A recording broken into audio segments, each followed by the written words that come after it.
តោះឥឡូវវីដេអូនេះខ្ញុំបង្ហាញជូនអំពីរបៀបមកយើងបង្កើត channel YouTube ថ្មីអញ្ចឹងរបៀបក្នុងការបង្កើតយើងមាន Gmail មួយយើង log in នៅលើ browser អញ្ចឹងឲ្យហើយមកហើយបន្ទាប់មកយើងចូល YouTube មក YouTube យើងអាចវាយពាក្យថា youtube.com អញ្ចឹងមកនេះវាយពាក្យហ្នឹងមក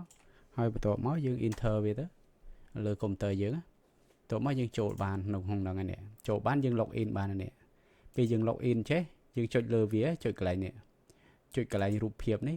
ចុចលើវាអញ្ចឹងហើយយើងចូលមកកន្លែង setting នេះកន្លែងសញ្ញា setting ណាមើលឲ្យតន់មួយហ្នឹងឲ្យចូលកន្លែងហ្នឹងទៅវាឲ្យយើងបង្កើត channel នេះមានពាក្យថា your channel នេះកន្លែងហ្នឹងគេហៅថា create channel អញ្ចឹងយើងចុចលើហ្នឹង create channel អញ្ចឹងនៅពេលមកដល់កន្លែងនេះជាទូទៅវាទាញឈ្មោះឲ្យដូចឈ្មោះ Gmail យើងឯងប៉ុន្តែបើយើងចង់ប្រើឈ្មោះឲ្យដូចឈ្មោះ artist របស់យើងគឺយើងមកបដូរកន្លែងហ្នឹងយើងវាយឈ្មោះឲ្យដូច artist ទៅហើយដោយសារតែខ្ញុំមាន artist ហើយអញ្ចឹងអានេះជាការឧទាហរណ៍ថាខ្ញុំដាក់ថា artist បងប្អូនឈ្មោះអីបងប្អូនវាយអញ្ចឹងមកណាអាហ្នឹងទៅតាមបងប្អូន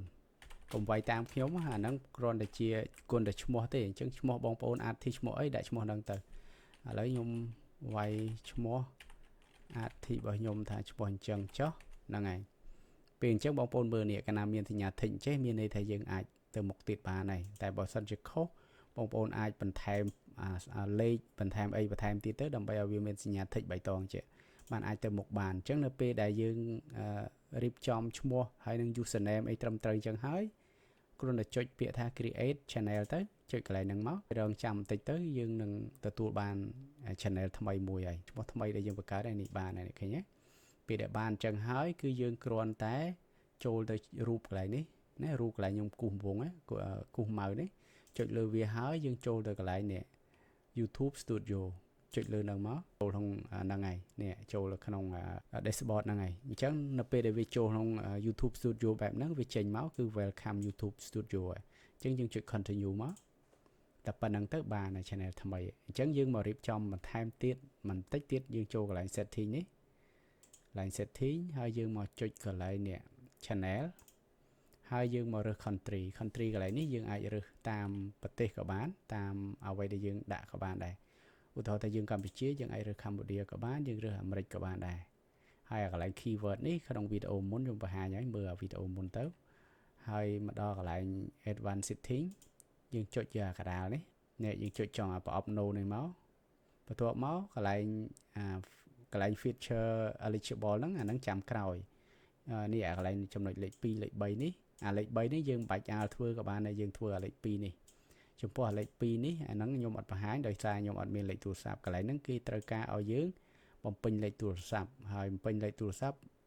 ចាំស៊ូខ្ញុំពេលក្រោយទៅក៏បានដែរមិនបាច់បង្ហាញព្រោះខ្ញុំអត់មានអីបង្ហាញទូរស័ព្ទរបស់ខ្ញុំវាអត់មានលេខទូរស័ព្ទសាប្រើហើយអញ្ចឹងយើងទុកវាសិនហើយយើងមកប្រើដាក់តាមហ្នឹងទៅហើយបន្ទាប់មកទៀតយើងចូលកន្លែង upload default នេះហើយយើងចូលកន្លែង setting នេះកន្លែង advanced setting នេះយើងបដូរ category ទៅជា music ឲ្យហើយមកប៉ុណ្ណឹងទៅហើយនេះបដូរភាសាដាក់ជាភាសាអង់គ្លេសទៅពីព្រោះយើងធ្វើជាមួយនឹង music របស់យើងជាភាសាអង់គ្លេសហើយបើភាសាខ្មែរបើ music ឬក៏ចម្រៀងរបស់យើងភាសាខ្មែរដាក់ភាសាខ្មែរមកហ្នឹងហើយយើងរើសខ្មែរទៅព្រោះខ្មែរក៏មានដែរនេះខ្មែរយើងរើសអក្សរ K ណានេះខ្មែរ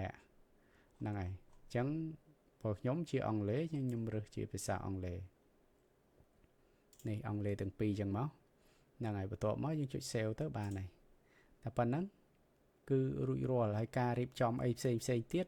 មើលអាវីដេអូប្រហែលជាវីដេអូទី4ទី3ទី4ហ្នឹងមានហើយខ្ញុំបង្ហាញជូនអំពីរៀបចំ channel រៀបចំកន្លែង customization ដាក់រូប profile ដាក់អីហ្នឹងមានហើយប៉ុន្តែវីដេអូនេះគ្រាន់តែបង្ហាញអំពីការបង្កើត YouTube ដំបូងទេអញ្ចឹងកុំឲ្យវែងឆ្ងាយមានតែប៉ុណ្្នឹងទេអរគុណ